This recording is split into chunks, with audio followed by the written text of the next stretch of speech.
Fajar yang malu-malu baru saja merekah di ufuk langit Jakarta, menyirami sebuah kompleks rumah susun sederhana di kawasan Tebet dengan cahaya keemasan yang hangat.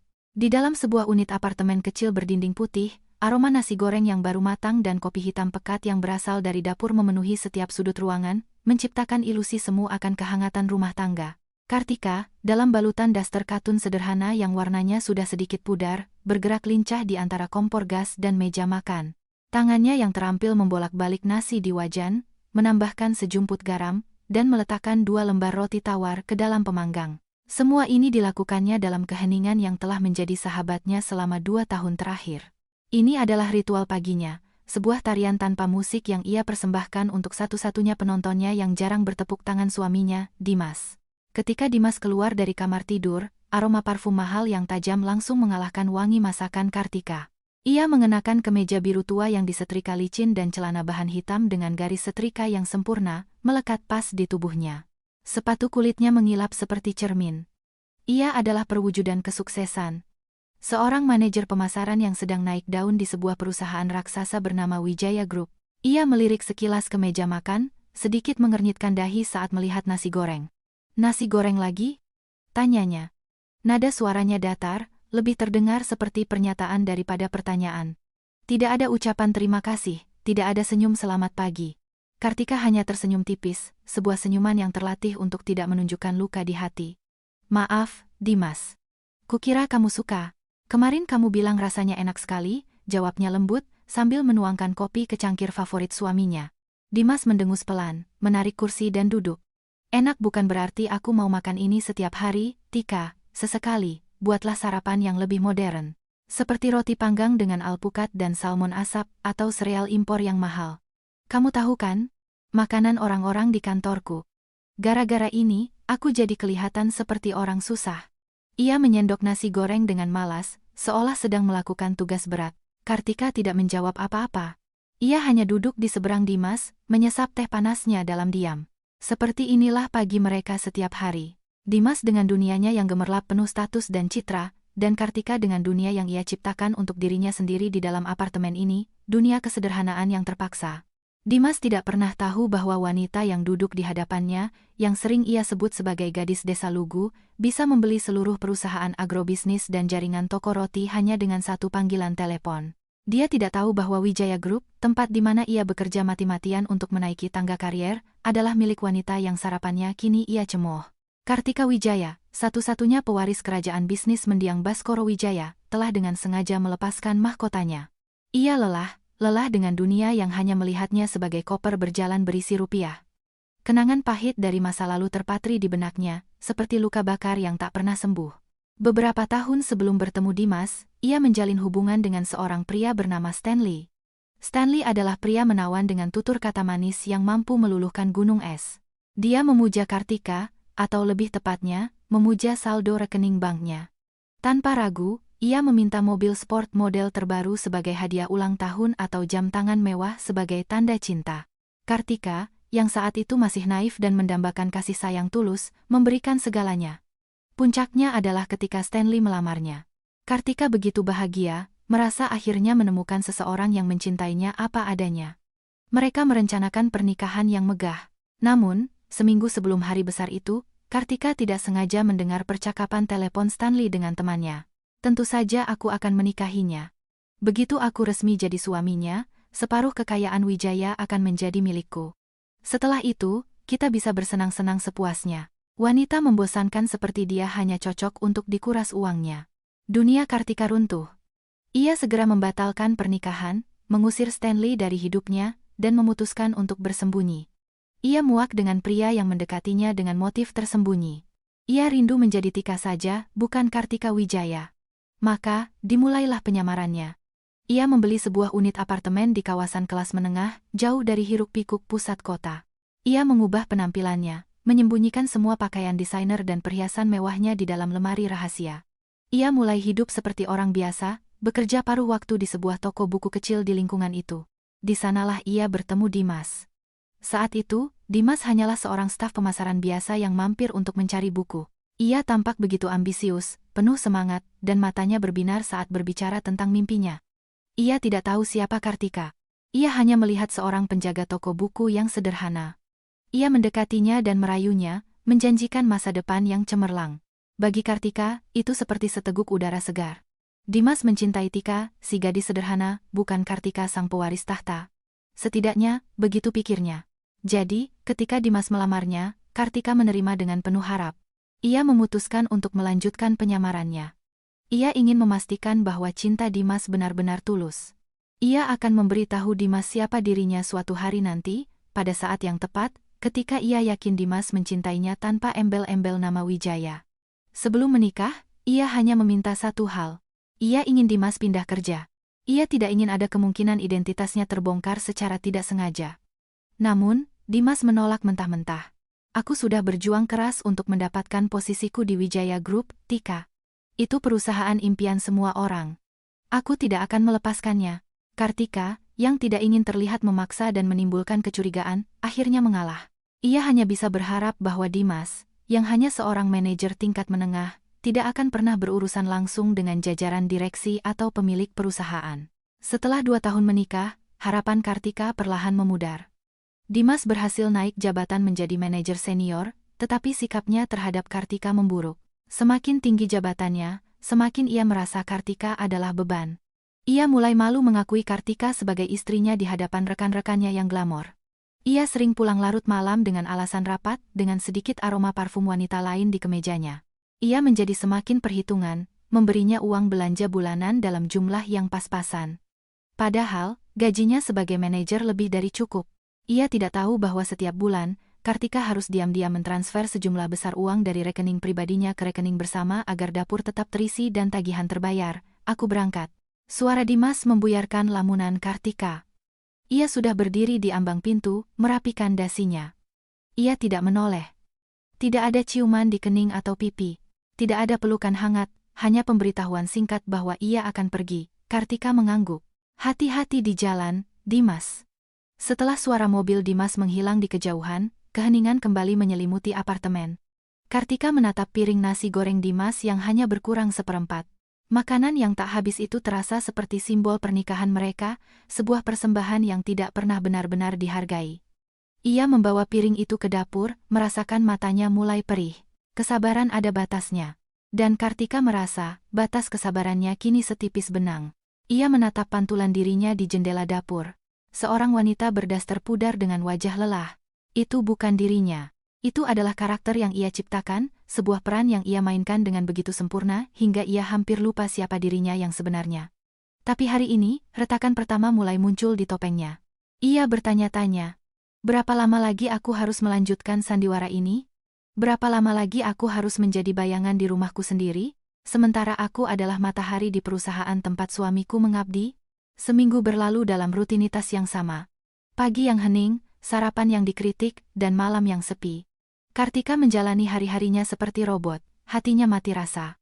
Harapan yang pernah mekar di jiwanya kini layu, menjadi debu kekecewaan. Ia mulai menerima kenyataan pahit. Dimas mungkin tidak akan pernah berubah. Pria yang dinikahinya bukanlah pangeran dalam wujud katak, melainkan seekor katak yang bermimpi menjadi pangeran dengan menginjak kepala orang lain, termasuk punggung istrinya sendiri. Suatu malam, Dimas pulang lebih awal dari biasanya. Wajahnya berseri-seri, pemandangan yang begitu langka hingga membuat Kartika sedikit terkejut. Ia bahkan membawa sekotak kue dari sebuah patiserie terkenal, kudapan favorit Kartika. Kartika menyambutnya dengan secercah harapan. Mungkin hari ini akan berbeda. Mungkin Dimas akhirnya menyadari kesalahannya. Ada apa, Dimas? Tumben sekali kamu kelihatan senang, sapa Kartika sambil mengambil tas kerja dari tangannya. Dimas tersenyum lebar, senyuman yang sudah berbulan-bulan tidak Kartika lihat. Aku punya kabar gembira, aku dipromosikan jadi manajer utama. Dan untuk merayakannya, perusahaan akan mengadakan malam gala tahunan besar-besaran akhir pekan ini. Semua jajaran direksi akan datang. Ini kesempatanku untuk bersinar, serunya, penuh antusiasme. Hati Kartika mencelos. Jadi, ini alasannya. Bukan karena ia merindukannya, bukan karena ingin memperbaiki hubungan mereka. Semua demi ambisinya sendiri. Meskipun begitu, Kartika tetap memasang senyum terbaiknya. Wah, selamat ya, Dimas. Aku ikut senang. Dimas melanjutkan, sambil mengeluarkan sebuah amplop keemasan dari tasnya. Aku mau kamu ikut denganku. Ia menyodorkan undangan itu kepada Kartika. Sejenak, Kartika terpana. Ini pertama kalinya Dimas mengajaknya ke acara penting perusahaan. Selama ini, selalu ada 101 alasan baginya untuk pergi sendiri. Acaranya membosankan, kamu pasti tidak akan suka. Ini hanya untuk para petinggi. Percikan harapan kembali menyala di hati Kartika. Mungkin ini pertanda baik. Mungkin Dimas akhirnya siap memperkenalkannya sebagai istri, mengakuinya di depan dunia kerjanya. Ia membuka undangan itu. Di atas kertas tebal dan mewah, tercetak dengan tinta emas, malam gala tahunan Wijaya Group. Lokasi, Ballroom Hotel Mulia. Jantung Kartika berdebar sedikit lebih cepat. Ia akan menghadiri pestanya sendiri sebagai tamu dari salah satu karyawannya.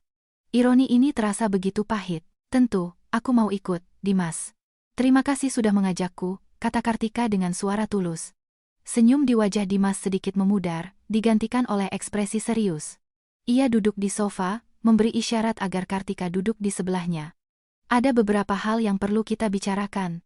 Beberapa syarat, katanya dengan nada yang membuat Kartika merasa seluruh organ dalamnya mengerut. Syarat, tanyanya, tidak mengerti. Iya, syarat, tegas Dimas. Dengar. Tika, orang-orang yang datang ke pesta itu bukan orang sembarangan. Mereka direktur, investor, orang-orang penting. Bagi mereka, penampilan adalah segalanya. Aku tidak mau ada kesalahan sekecil apapun yang merusak citraku. Kartika menelan ludah. Firasat buruk mulai menyelimutinya. Pertama, pakaianmu. Dimas memandangi Kartika dari ujung rambut hingga ujung kaki. Tatapannya seolah sedang menilai barang murahan. Pakai gaunmu yang paling sederhana, warna gelap. Hitam atau coklat tua. Jangan ada motif, jangan ada warna mencolok, dan yang paling penting, jangan pakai perhiasan. Tidak ada kalung, anting, atau gelang. Cukup jam tangan biasamu saja. Kartika teringat gaun-gaun sederhana yang tergantung di lemarinya, gaun yang ia beli di Tanah Abang dengan harga di bawah Rp200.000. Ia teringat koleksi gaun desainer dunia yang tersembunyi di lemari rahasianya, gaun-gaun yang harganya bisa untuk membeli mobil sekelas city car. Ia juga teringat kotak perhiasannya yang penuh dengan berlian dan safir warisan ibunya. Permintaan Dimas terasa seperti tamparan. Kedua, lanjut Dimas. Tidak peduli pada perubahan raut wajah Kartika, jangan banyak bicara di sana. Cukup tersenyum. Kalau ada yang bertanya, jawab singkat saja. Jangan coba-coba memulai percakapan dengan siapapun, terutama dengan atasanku. Kamu tidak mengerti dunia mereka, kamu hanya akan mempermalukan dirimu sendiri dan aku. Setiap kata Dimas sebagai jarum yang menusuk jantung Kartika. Jadi, ia diundang bukan sebagai pendamping, tetapi sebagai pajangan bisu yang tidak boleh bersinar terlalu terang. Dan ketiga, ini yang paling penting. Dimas mencondongkan tubuhnya ke depan. Tatapannya tajam. Di sana, jangan bersikap seperti istriku. Bersikaplah biasa saja. Jaga jarak dariku. Aku akan sibuk membangun koneksi, berbicara dengan orang-orang penting. Aku tidak mau kamu bergelayut di dekatku dan mengganggu. Pura-pura saja kau itu kerabat jauh yang kebetulan mampir. Paham? Seluruh harapan yang sempat Kartika rasakan lenyap sudah, disiram air dingin kekejaman Dimas, jadi ini tujuannya. Ia mengundangnya hanya untuk formalitas, atau mungkin karena ada aturan tak tertulis bahwa karyawan harus datang bersama pasangan. Tapi di sana, statusnya akan direndahkan, kehadirannya disamarkan, ia bukan lagi istri, melainkan hanya kerabat jauh. Penghinaan ini begitu menyakitkan, begitu melukai harga dirinya sebagai seorang wanita dan seorang istri, Kartika hanya bisa mengangguk pelan. Gumpalan di tenggorokannya membuatnya sulit berkata-kata. Air mata menggenang di pelupuk matanya, tapi ia menahannya sekuat tenaga. Ia tidak akan memberi Dimas kepuasan melihat air matanya. Melihat Kartika patuh, Dimas tersenyum puas. Bagus kalau kamu mengerti. Ini semua demi masa depan kita juga, Tika. Kalau aku sukses, kamu juga ikut senang, kan? Ia menepuk bahu Kartika dengan merendahkan, lalu bangkit dan masuk ke kamar, meninggalkan Kartika termangu di ruang tamu dengan undangan emas yang terasa panas di tangannya. Malam itu, Kartika tidak bisa tidur. Ia berbaring di samping Dimas yang sudah terlelap, mendengarkan dengkuran halusnya yang terdengar seperti ejekan. Ia merasa begitu bodoh. Bodoh karena berharap, bodoh karena terus bersabar. Ia bangkit dari tempat tidur dan berjalan pelan ke ruang kerjanya yang tersembunyi di balik rak buku. Ia membuka laptopnya dan melakukan panggilan video. Di layar, muncul wajah seorang pria tua yang bijaksana dan berwibawa. Itu adalah Victor Kusumo, direktur senior di Wijaya Group, orang kepercayaan ayahnya dan satu-satunya orang di perusahaan yang mengetahui identitas asli Kartika. Ibu Kartika, Ada apa selarut ini? Tanya Pak Victor dengan raut wajah khawatir. Kartika menceritakan semuanya, tentang undangan pesta, tentang syarat-syarat yang diajukan Dimas. Pak Victor mendengarkan dengan saksama. Wajahnya mengeras karena marah. Beraninya dia, Bu Kartika? Ini tidak bisa diterima. Ibu tidak seharusnya menahan penghinaan seperti ini. Batalkan saja, jangan pergi. Biar saya beri dia pelajaran, kata Pak Victor dengan geram. Kartika menggeleng pelan. Matanya menyiratkan cahaya yang berbeda. Bukan lagi cahaya kesedihan, melainkan cahaya tekad. Tidak, Pak Victor. Saya akan pergi. Tapi, Bu Kartika saya harus pergi, potong Kartika dengan suara tegas. Saya harus melihatnya dengan mata kepala saya sendiri. Saya harus tahu sampai sejauh mana ia bisa merendahkan saya. Saya sudah lelah dengan sandiwara ini, Pak Victor. Mungkin malam gala ini akan menjadi panggung terakhir bagi kami berdua. Pak Victor terdiam. Ia melihat sorot mata yang sama seperti mendiang ayah Kartika di matanya. Sorot mata seorang pemimpin yang takkan goyah. Baik, Bu Kartika. Apa yang harus saya siapkan? Siapkan semuanya, Pak Victor. Siapkan panggungnya. Karena sepertinya, akhir pekan ini di ballroom Hotel Mulia, akan ada pertunjukan besar. Sebuah pertunjukan di mana sang ratu akhirnya akan merebut kembali mahkotanya, bisik Kartika, lebih pada dirinya sendiri. Saat ia menutup laptopnya, hatinya tidak lagi merasakan sakit, yang ada hanyalah kehampaan yang dingin dan janji membara akan pembalasan. Malam gala ini tidak akan menjadi malam kejayaan Dimas. Sebaliknya, ini akan menjadi malam kehancurannya. Dan sutradaranya adalah Kartika. Malam itu, udara terasa berat dan menyesakkan. Kartika berdiri di depan cermin besar di kamarnya, menatap pantulan dirinya dengan tatapan hampa. Ia mengenakan gaun hitam polos berlengan panjang dengan potongan lurus, panjangnya sedikit di bawah lutut. Itu adalah gaun termurah yang bisa ia temukan di lemari pakaiannya. Ia membelinya di sebuah pusat perbelanjaan grosir setahun yang lalu. Kainnya terasa sedikit kasar di kulit dan jahitannya tidak terlalu rapi, tetapi gaun itu memenuhi semua kriteria yang ditetapkan oleh Dimas, sederhana, gelap, tidak mencolok. Ia adalah kanvas kosong, sebuah bayangan yang siap melebur dalam keramaian. Rambut hitam panjangnya diikat rapi menjadi kuncir kuda sederhana. Wajahnya bersih tanpa riasan, kecuali sedikit pelembab bibir. Tak ada perhiasan yang melekat di tubuhnya. Pergelangan tangannya telanjang. Leher jenjangnya kosong. Telinganya tak dihiasi anting-anting. Pantulan di cermin itu adalah milik orang asing. Bukan Kartika Wijaya yang memimpin rapat dengan setelan mahal dari desainer ternama. Bukan juga Tika yang ceria dari toko buku. Pantulan ini adalah perwujudan keinginan Dimas, seorang wanita tanpa identitas, tanpa kilau, tanpa suara. Ia teringat malam-malam gala yang ia hadiri bersama orang tuanya. Ibunya akan membantunya memilih gaun sutra yang berkilauan, menata rambutnya dengan jepit berlian, dan memasangkan kalung warisan keluarga di lehernya. Kamu seorang Wijaya, nak. Berjalanlah dengan kepala tegak. Tunjukkan pada dunia keindahan hatimu yang terpancar dari senyummu, kata ibunya dulu. Malam ini, ia akan berjalan dengan kepala tertunduk, menyembunyikan bukan hanya identitasnya, tetapi juga hatinya yang hancur.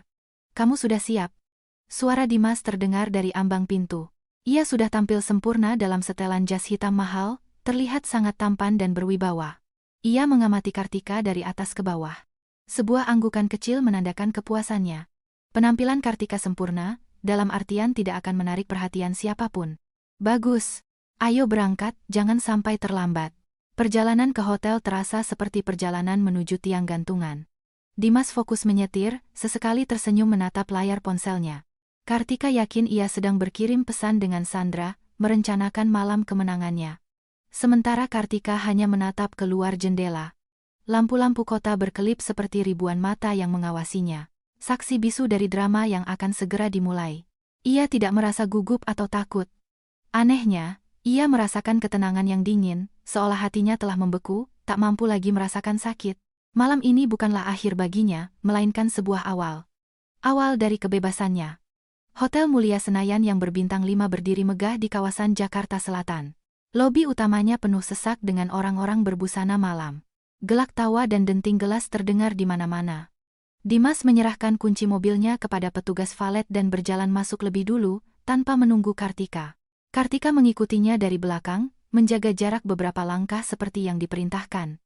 Ia bisa merasakan tatapan beberapa orang yang meliriknya. Tatapan penasaran yang dengan cepat berubah menjadi cemooh saat melihat penampilannya yang kontras dengan kemewahan di sekelilingnya. Ballroom utamanya sungguh mengesankan. Lampu gantung kristal raksasa menjuntai dari langit-langit, memandikan seluruh ruangan dengan cahaya keemasan. Meja-meja bundar ditutupi taplak putih bersih dan dihiasi rangkaian bunga lili segar. Musik jazz yang mengalun dari sebuah band di sudut panggung menambah keanggunan suasana. Ratusan orang, para petinggi dan karyawan terbaik Wijaya Group, berkumpul di sini. Mereka adalah orang-orang yang secara tidak langsung bekerja untuk Kartika, orang-orang yang nasibnya ada di tangannya. Dan malam ini, di antara mereka, ia hanyalah seorang wanita tanpa nama. Begitu memasuki ballroom, Dimas langsung menoleh ke arah Kartika. "Oke, kamu tunggu di dekat area makanan," katanya, menunjuk ke sebuah sudut yang agak remang di dekat meja-meja prasmanan. "Jangan pergi dari situ. Ambil minuman atau makanan kalau mau, dan ingat semua yang kukatakan tadi. Jangan berbuat bodoh." Setelah berkata demikian, ia berbalik dan menghilang ke dalam kerumunan, meninggalkannya sendirian tanpa menoleh sedikit pun. Kartika menarik napas dalam-dalam. Pertunjukan telah dimulai. Ia berjalan perlahan ke sudut yang ditunjuk Dimas, mengambil segelas jus jeruk, dan berdiri di dekat sebuah pilar besar, menjadikannya tempat berlindung dari tatapan orang. Dari posisinya, ia bisa melihat hampir seluruh isi ruangan. Ia seperti seorang sutradara yang mengamati para aktornya dari balik panggung. Pandangannya tertuju pada Dimas. Suaminya itu seperti ikan yang kembali ke air. Ia dengan lincah berpindah dari satu kelompok ke kelompok lain, menyapa semua orang dengan senyum lebar, tertawa dengan tawa yang dibuat-buat, menjabat tangan para direktur dengan rasa hormat yang berlebihan. Dia adalah bunglon yang sempurna, mampu mengubah warna kulit sesuai dengan lingkungan sosialnya. Lalu, Kartika melihatnya. Sandra. Wanita itu tampak memukau dalam balutan gaun merah menyala yang pas memeluk lekuk tubuhnya. Rambutnya disanggul modern, dan bibirnya dipulas lipstik merah senada dengan gaunnya. Ia berjalan dengan penuh percaya diri, menyapa semua orang seolah ia adalah ratu pesta malam itu. Tak lama, Dimas dan Sandra bertemu. Mereka tidak perlu kata-kata. Sebuah senyuman, sebuah lirikan, dan Dimas dengan penuh wibawa merangkul pinggang Sandra. Mereka terlihat begitu serasi, seperti pasangan ambisius yang sempurna, siap menaklukkan dunia. Kartika mengamati mereka dari kejauhan. Ia merasakan hatinya perih. Ia melihat Dimas membisikkan sesuatu ke telinga Sandra, membuat wanita itu tertawa genit. Ia melihat Dimas menuangkan segelas sampahnya untuk Sandra, sementara ia di sini hanya berdiri dengan segelas jus jeruk. Ia melihat rekan-rekan Dimas menepuk punggungnya sambil menatap Sandra dengan kagum. Mereka adalah pasangan yang ideal. Dan Kartika. Kartika adalah rahasia kotor yang harus disembunyikan di sudut ruangan. Beberapa karyawan junior yang sedang mengambil makanan melirik Kartika dengan kasihan. Mungkin mereka mengira ia adalah staf catering yang sedang istirahat, atau kerabat jauh dari karyawan rendahan. Kartika hanya tersenyum tipis pada mereka, senyuman yang tidak sampai ke mata. Ia tidak butuh belas kasihan mereka. Malam ini, yang ia butuhkan hanyalah kekuatan untuk menyelesaikan apa yang harus diselesaikan. Ia melihat Pak Victor di dekat panggung, sedang berbicara dengan beberapa anggota dewan direksi. Sejenak, pandangan mereka bertemu. Pak Victor memberinya anggukan yang nyaris tak terlihat, sebuah pesan tanpa suara yang berarti, "Saya di sini, Bu Kartika. Saya bersama Ibu." Kartika membalas dengan anggukan serupa. Dukungan dari sekutu setianya sudah lebih dari cukup. Ia mengalihkan pandangannya kembali ke Dimas dan Sandra. Mereka kini sedang tertawa bersama seorang manajer senior dari divisi lain. Sandra menceritakan sesuatu dengan angkuh, sementara Dimas menatapnya dengan puja, tatapan yang tidak pernah Kartika dapatkan selama 2 tahun pernikahan mereka. Pada saat itu, Kartika sadar, tidak ada lagi yang bisa diselamatkan. Tidak ada lagi harapan yang tersisa. Api cinta yang pernah ia coba nyalakan untuk Dimas telah padam total, hanya menyisakan abu dingin pengkhianatan. Ia meneguk habis jus jeruknya. Gelas kosong itu terasa dingin di tangannya, sedingin hatinya saat ini. Ia tidak akan menunggu lebih lama lagi. Ia sudah siap untuk menjemput takdirnya sendiri.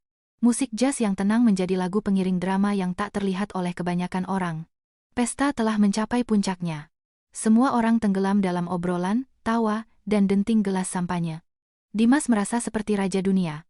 Ia berada di tengah lingkaran kecil yang berisi orang-orang paling berpengaruh di divisinya, termasuk Pak Ardiansyah, wakil direktur pemasaran, orang yang jabatannya menjadi target Dimas selanjutnya. Di sisinya, Sandra bergelayut manja, memainkan perannya sebagai pendamping yang suportif dan menawan dengan sempurna. Dimas sedang tertawa terbahak-bahak mendengar lelucon Pak Ardiansyah ketika ia melihat bayangan gelap mendekat. Jantungnya berhenti sejenak saat ia menyadari bayangan itu adalah Kartika. Apa yang dilakukan wanita ini di sini? Bukankah sudah ia perintahkan untuk tetap di sudut? Kepanikan melandanya. Ia takut Kartika akan melakukan sesuatu yang bodoh dan merusak segalanya. Kartika berjalan dengan tenang. Ia tidak bermaksud menghampiri mereka. Ia hanya ingin meletakkan gelas kosongnya di meja terdekat dan mengambil segelas air putih. Tenggorokannya terasa kering. Namun, takdir seolah sengaja membawanya ke pusat badai. Saat ia melewati kelompok mereka, Pak Ardiansyah, yang memiliki mata tajam, memperhatikannya. "Dimas," panggil Pak Ardiansyah.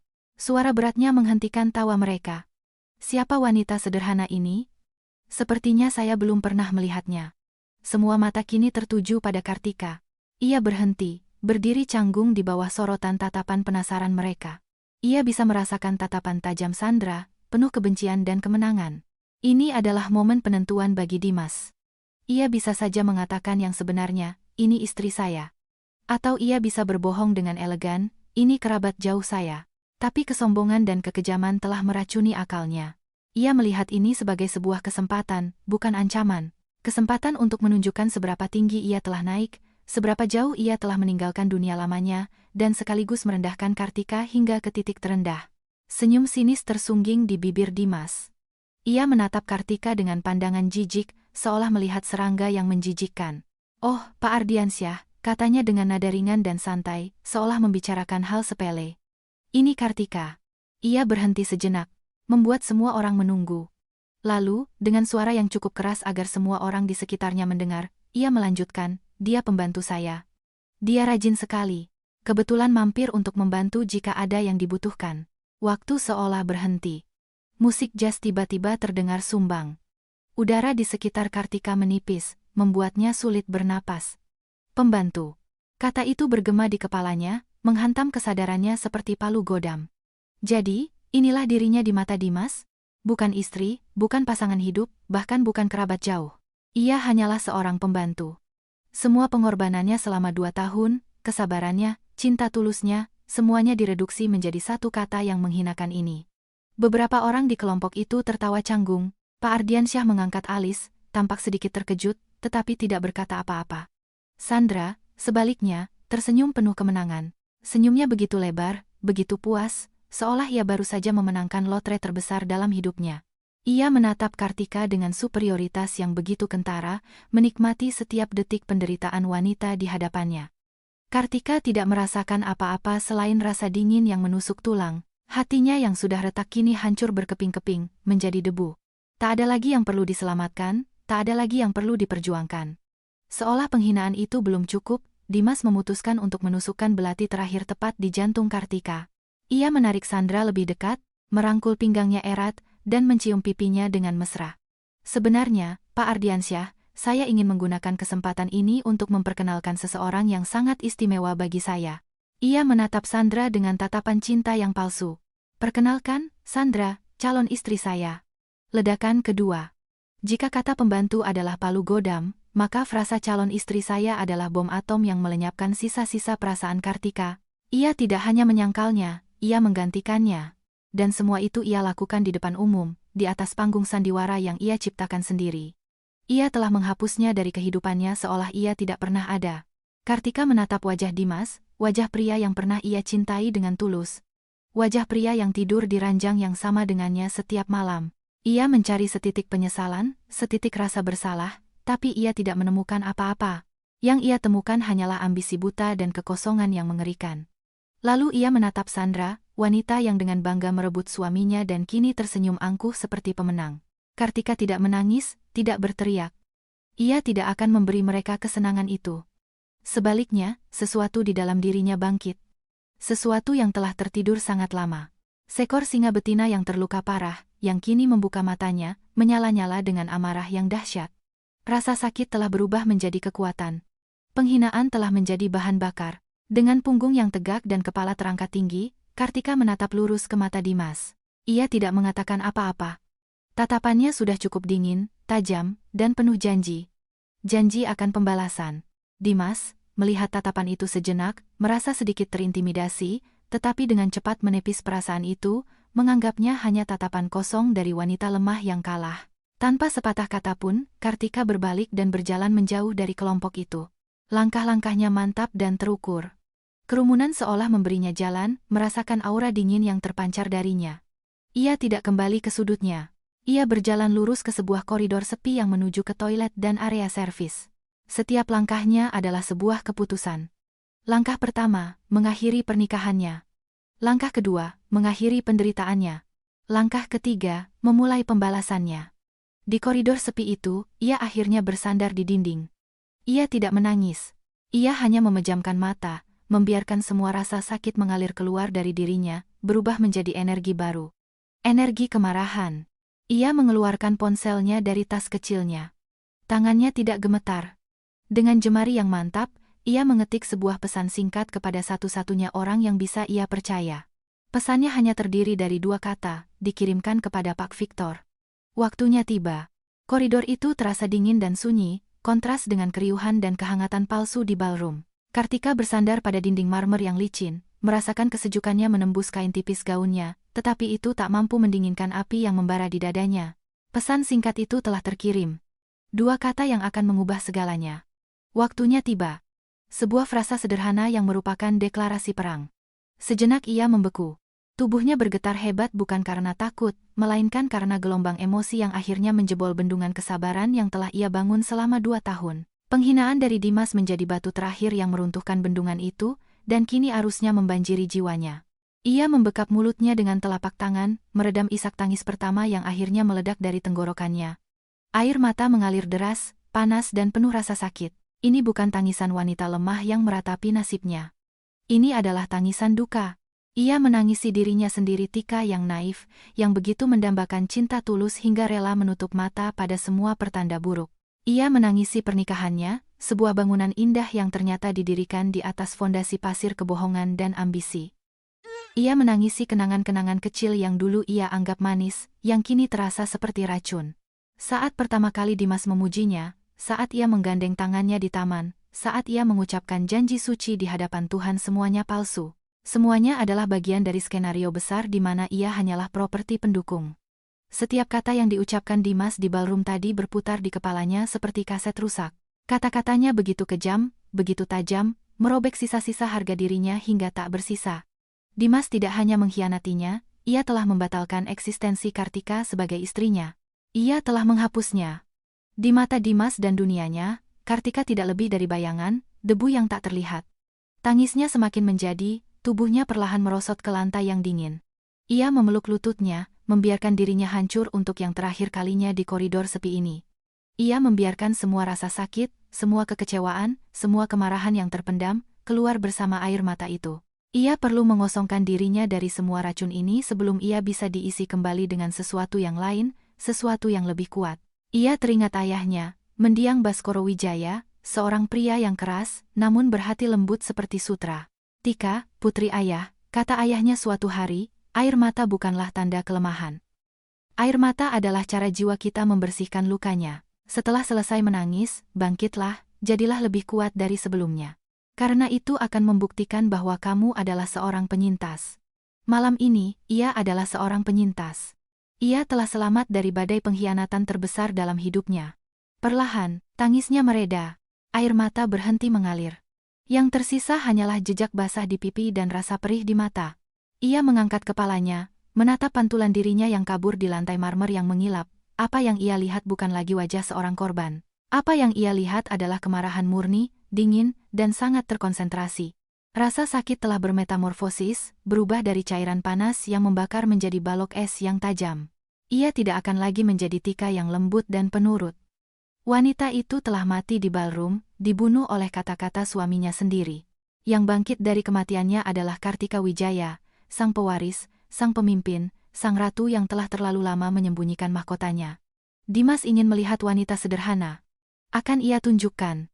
Ia akan menunjukkan padanya betapa berbahayanya meremehkan seorang wanita yang terlihat sederhana, karena di balik kesederhanaan itu bisa tersembunyi kekuatan yang mampu mengguncang dunia. Ponselnya bergetar pelan di tangannya. Sebuah pesan balasan dari Pak Victor. Akan segera dilaksanakan, Bu Kartika. Panggung telah menanti Anda. Kartika membaca pesan itu, dan senyum tipis yang dingin tersungging di bibirnya. Pak Victor tidak pernah mengecewakannya. Ia bangkit berdiri. Kakinya menapak mantap di lantai. Ia berjalan menuju toilet wanita di ujung koridor. Di depan cermin besar berbingkai emas, ia menatap dirinya sekali lagi. Matanya bengkak dan merah, tetapi sorotnya setajam elang. Ia membuka keran dan membasuh wajahnya dengan air dingin, membersihkan sisa-sisa air mata. Setiap tetes air terasa seperti pembaptisan bagi dirinya yang baru. Ia menatap karet yang mengikat rambutnya menjadi kuncir kuda sederhana, simbol dari pengekangan dirinya. Dengan satu gerakan cepat, ia melepaskannya. Rambutnya yang hitam, tebal, dan panjang tergerai indah di punggungnya, seperti tirai sutra. Inilah dirinya. Inilah mahkotanya. Sebuah tindakan kecil yang terasa seperti pemberontakan besar. Gaun hitam murahnya kini terasa berbeda. Bukan lagi kain untuk membungkus rasa malu, melainkan seragam perang. Warnanya yang gelap akan menjadi latar yang sempurna untuk pertunjukan cahaya yang akan ia nyalakan. Ia tidak butuh gaun mahal atau perhiasan gemerlap untuk menunjukkan siapa dirinya. Kekuatannya bukan pada apa yang ia kenakan, tetapi pada siapa dirinya. Ia menarik napas dalam-dalam, mengisi paru-parunya dengan udara yang terasa baru dan penuh kemungkinan. Ia sudah selesai menangis. Ia sudah selesai berduka. Sekarang, saatnya untuk bertindak. Ia merapikan gaunnya, menyibakkan rambutnya ke belakang bahu, dan menatap pantulan dirinya untuk terakhir kali. Wanita di cermin itu membalas tatapannya. Matanya bersinar penuh tekad. "Mari kita selesaikan ini," bisik wanita di cermin itu tanpa suara. Kartika mengangguk. Ia sudah siap. Ia melangkah keluar dari toilet, meninggalkan Tika yang lama di belakang, dan berjalan kembali menuju arena. Ketika Kartika melangkah keluar dari koridor gelap, dan kembali memasuki ballroom yang terang benderang, sesuatu telah berubah. Bukan pada dirinya, tetapi pada atmosfer di sekelilingnya, seolah pusat gravitasi ruangan itu telah bergeser dan kini terpusat padanya. Ia tidak lagi berjalan dengan kepala sedikit tertunduk, berusaha untuk tidak diperhatikan. Kini, kepalanya terangkat tinggi, dagunya sedikit terangkat, dan pandangannya lurus ke depan, menembus kerumunan tanpa rasa takut. Langkahnya mantap dan berirama di atas lantai marmer. Setiap ketukan sepatu sederhananya terdengar seperti jenderang perang yang hanya bisa ia dengar. Ia tidak lagi menyelinap di antara kerumunan. Sebaliknya, kerumunan itu seolah-olah terbelah untuk memberinya jalan. Orang-orang yang tadinya sibuk mengobrol, secara naluriah terdiam dan berbalik. Mereka melihat seorang wanita bergaun hitam sederhana, dengan rambut panjang tergerai, berjalan dengan aura kekuasaan yang tak terbantahkan. Bisik-bisik mulai menyebar dari meja ke meja seperti api. Siapa wanita itu? Sepertinya aku pernah melihatnya, tapi dia terlihat berbeda. Lihat tatapan matanya, dia bukan orang biasa. Orang-orang yang tadinya menatapnya dengan cemooh, kini mengamatinya dengan campuran rasa ingin tahu dan segan. Mereka tidak tahu siapa dia, tetapi mereka bisa merasakan bahwa sesuatu yang besar akan terjadi.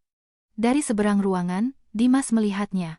Ia sedang tertawa mendengar pujian dari Pak Ardiansyah, dengan tangan Sandra yang masih melingkar mesra di lengannya. Tawa Dimas membeku di tenggorokannya ketika matanya menangkap sosok Kartika yang berjalan lurus menuju panggung. Jantungnya berdebar kencang. Kali ini bukan karena gembira, melainkan karena firasat buruk. Apa yang wanita ini lakukan? Kenapa semua orang menatapnya? Siapa itu? Sepertinya pembantumu mau cari perhatian, bisik Sandra. Tapi ada nada cemas dalam suaranya. Diam, desis Dimas. Matanya tidak lepas dari Kartika. Ia melihat cara Kartika berjalan. Postur tubuhnya, cara ia mengangkat kepalanya itu bukan postur seorang pembantu. Itu adalah postur seseorang yang memiliki tempat ini. Kepanikan yang dingin mulai menjalar di punggungnya. Apa yang akan dia lakukan, wanita gila ini? Kartika terus berjalan, mengabaikan tatapan dan bisikan. Tujuannya hanya satu, panggung. Di dekat tangga kecil menuju panggung, Pak Victor sudah menunggunya. Direktur senior paling dihormati di seluruh perusahaan itu berdiri tegak seperti pengawal setia. Ia mengulurkan tangannya.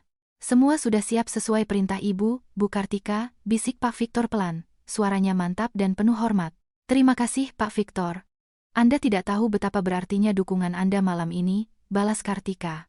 Suaranya tenang, namun ada getaran emosi yang tertahan. Ia menerima uluran tangan Pak Victor dan menaiki anak tangga menuju panggung. Di atas panggung, seorang pembawa acara sedang mencoba menghangatkan suasana dengan lelucon canggung, bersiap mengumumkan pemenang undian. Ia bingung melihat seorang wanita tak dikenal dan direktur seniornya tiba-tiba naik ke panggung. Sebelum MC itu sempat berkata apa-apa, Pak Victor sudah berada di sisinya dan dengan cepat membisikkan sesuatu ke telinganya. Mata MC itu membelalak kaget. Wajahnya memucat. Ia mengangguk beberapa kali dengan kaku. Lalu, dengan tangan gemetar, ia menyerahkan mikrofon yang dipegangnya kepada Kartika, sebelum menyingkir diam-diam ke belakang panggung seolah baru saja melihat hantu. Tindakan ini tidak luput dari perhatian setiap tamu di ruangan itu. Suasana yang tadinya riuh menjadi sunyi senyap. Musik jazz yang menjadi latar belakang tiba-tiba berhenti, atas isyarat Pak Victor kepada penata suara.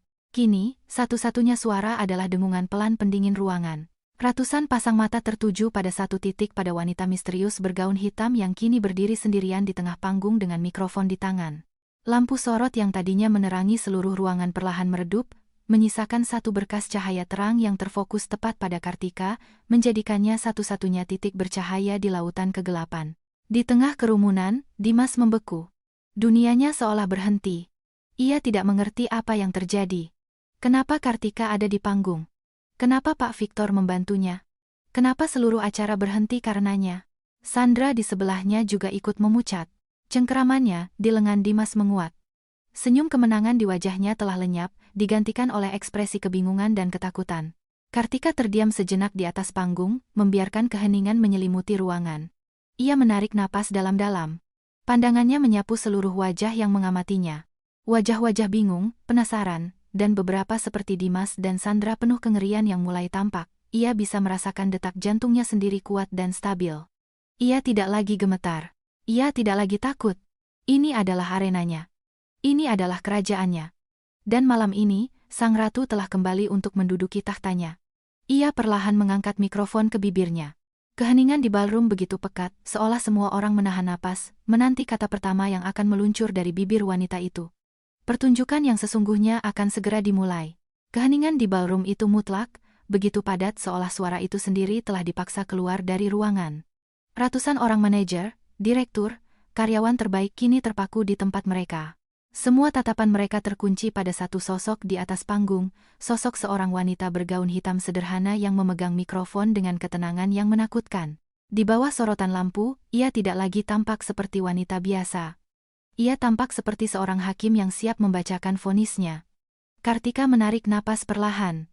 Suara napasnya terdengar samar melalui pengeras suara, satu-satunya kebisingan di lautan keheningan. Bibirnya yang pucat akhirnya terbuka. Selamat malam semuanya. Suaranya jernih, tenang, dan beresonansi dengan wibawa yang tak terduga.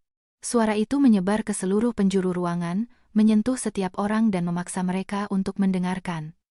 Ini bukan suara seorang pembantu, bukan suara seorang wanita yang ketakutan. Ini adalah suara seorang pemimpin.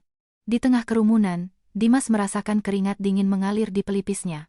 Suara ini ia kenali, namun pada saat yang sama terasa asing. Ada kekuatan di baliknya yang belum pernah ia dengar sebelumnya.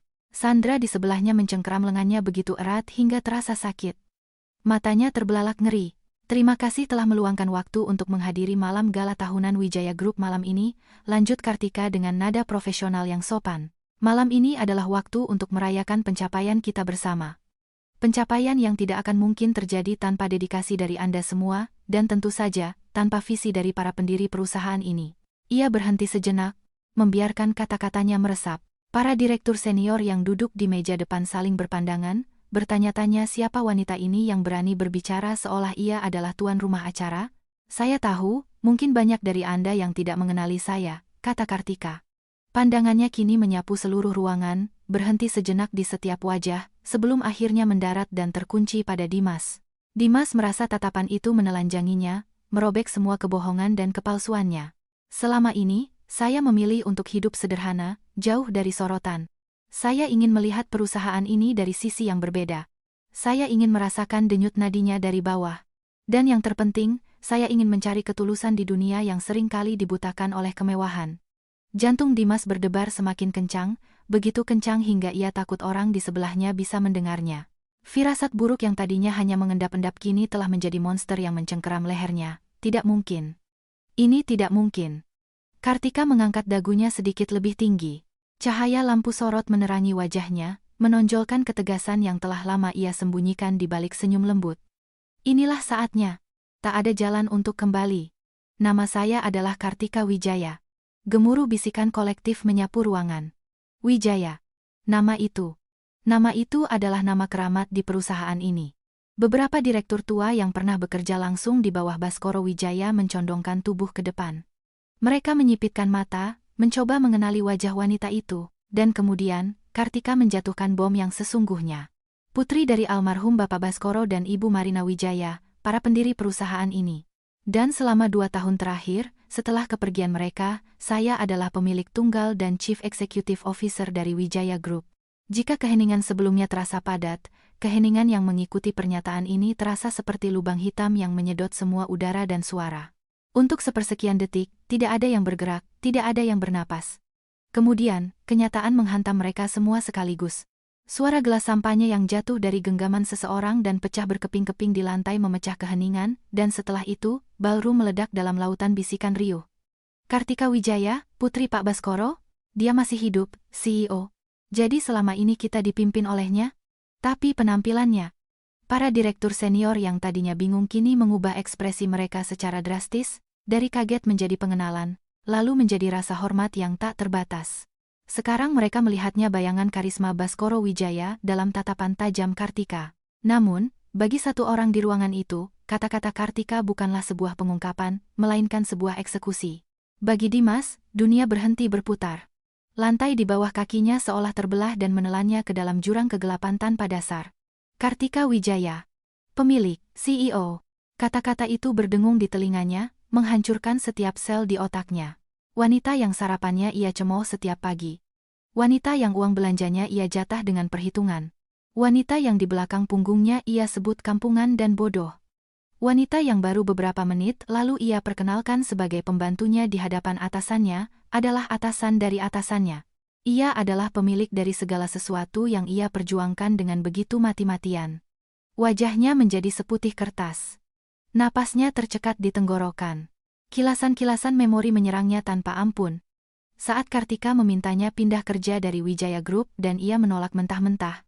Saat ia menyombongkan promosinya di hadapan Kartika, tidak sadar bahwa surat keputusan itu mungkin ditandatangani oleh wanita yang sama. Saat ia mengeluh tentang betapa sulitnya bekerja di Wijaya Group kepada wanita yang memikul seluruh beban perusahaan di pundaknya.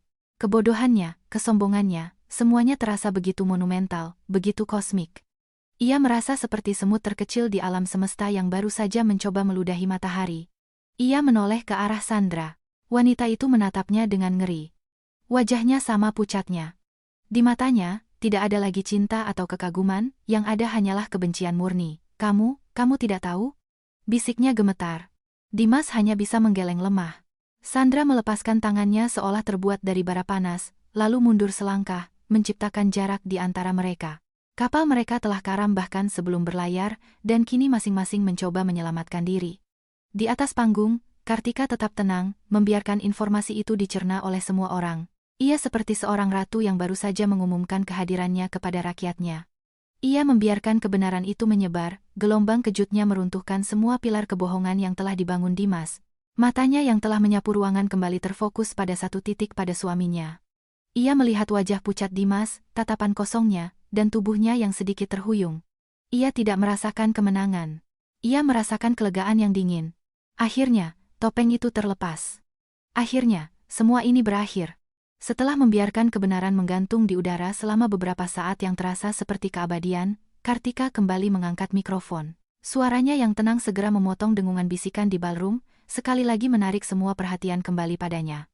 Mohon perhatiannya kembali, katanya. Nadanya kini sedikit lebih tajam, lebih tegas. Saya tahu berita ini mungkin mengejutkan bagi sebagian besar dari Anda.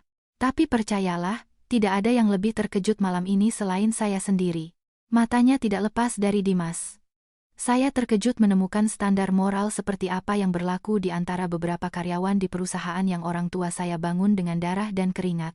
Sebuah perusahaan yang menjunjung tinggi nilai-nilai integritas dan rasa hormat. Ia berhenti sejenak. Pandangannya beralih ke Sandra, yang kini membeku seperti patung lilin. Dan sekarang, jika Anda tidak keberatan, saya memiliki sedikit urusan rumah tangga yang sayangnya harus saya selesaikan di sini, di hadapan Anda semua. Karena seseorang telah dengan sengaja membawanya ke panggung publik ini. Kata-katanya dilumuri ironi yang tajam. Semua kepala di ruangan itu serempak menoleh ke arah Dimas.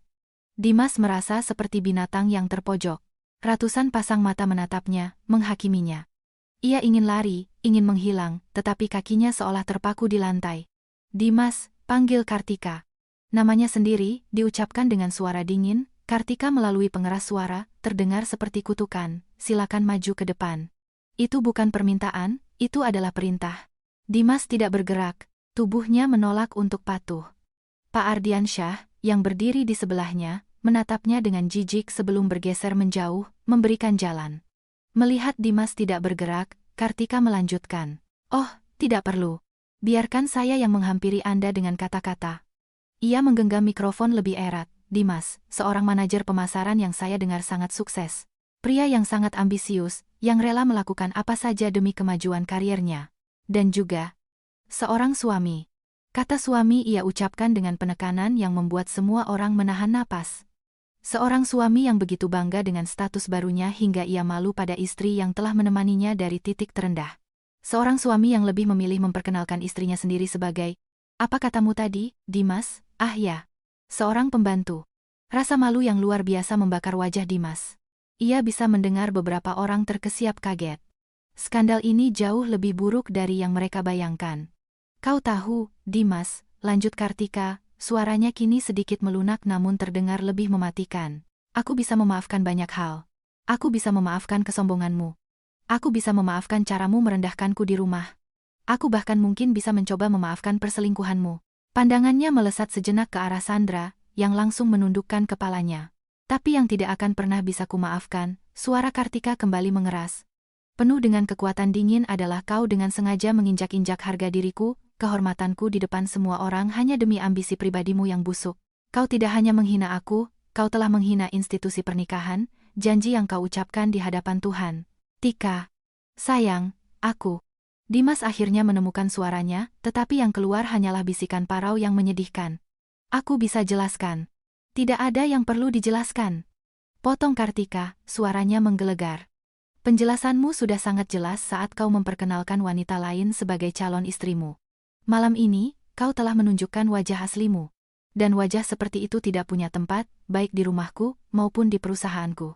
Inilah puncaknya. Momen penghakiman.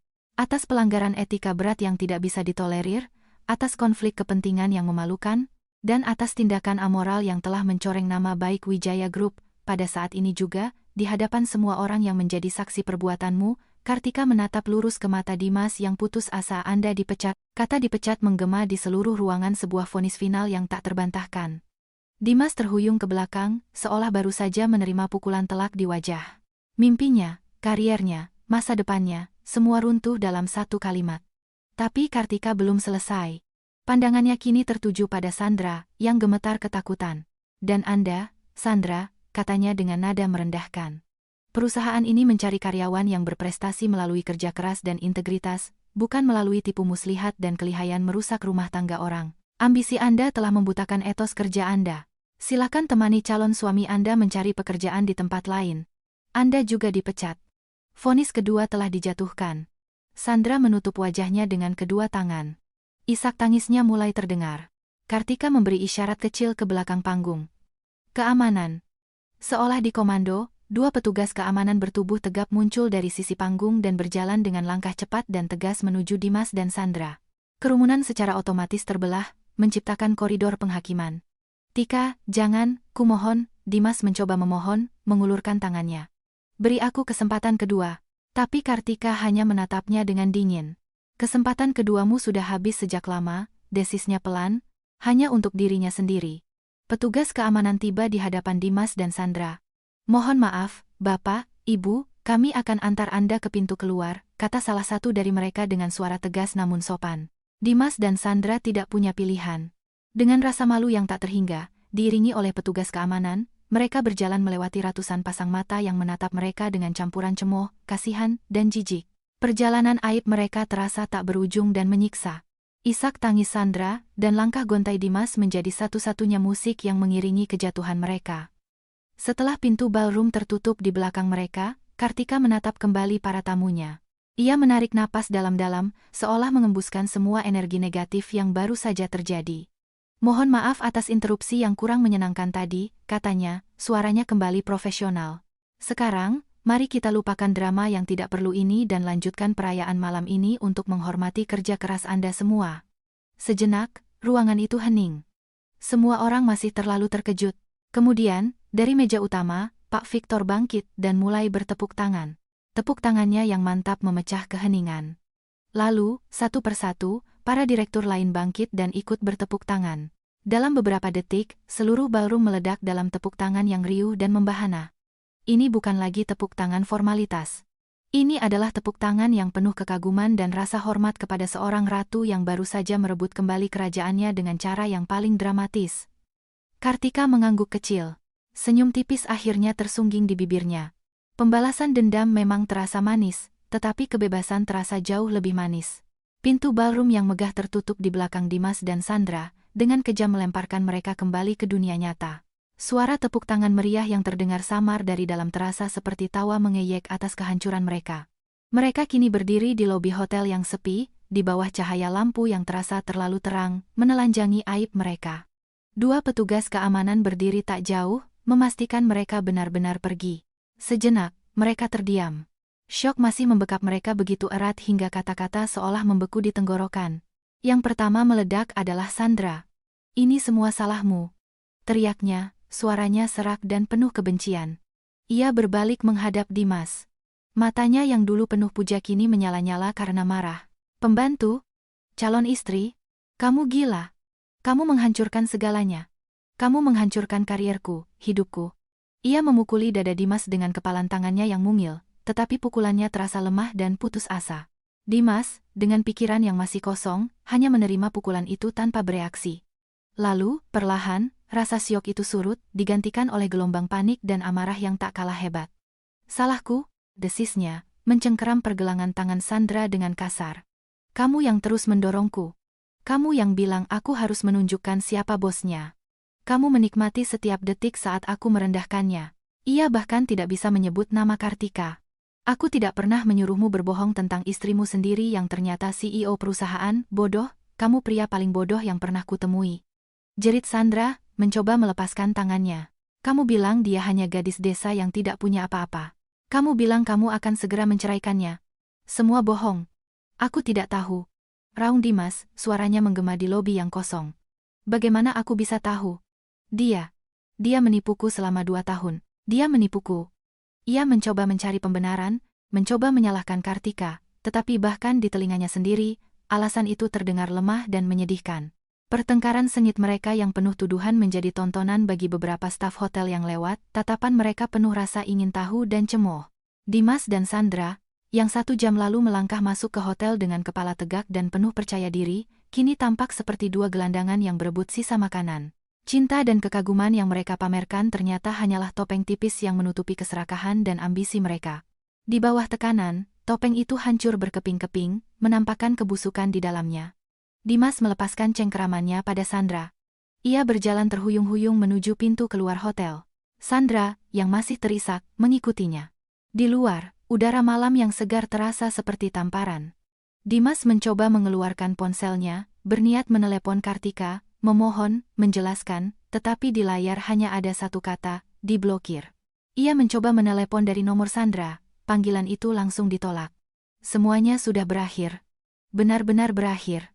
Ia melihat petugas valet yang tadi ia beri tip dengan angkuh. Kini, petugas itu menatapnya dengan cara berbeda, seolah tahu bahwa ia bukan siapa-siapa lagi. Reputasinya hancur, dan berita tentang skandal ini pasti akan menyebar seperti api di kalangan profesional pada keesokan paginya. Tidak akan ada perusahaan yang mau mempekerjakannya. Ia telah masuk daftar hitam. Keputusasaan yang gelap dan pekat menyelimuti Dimas.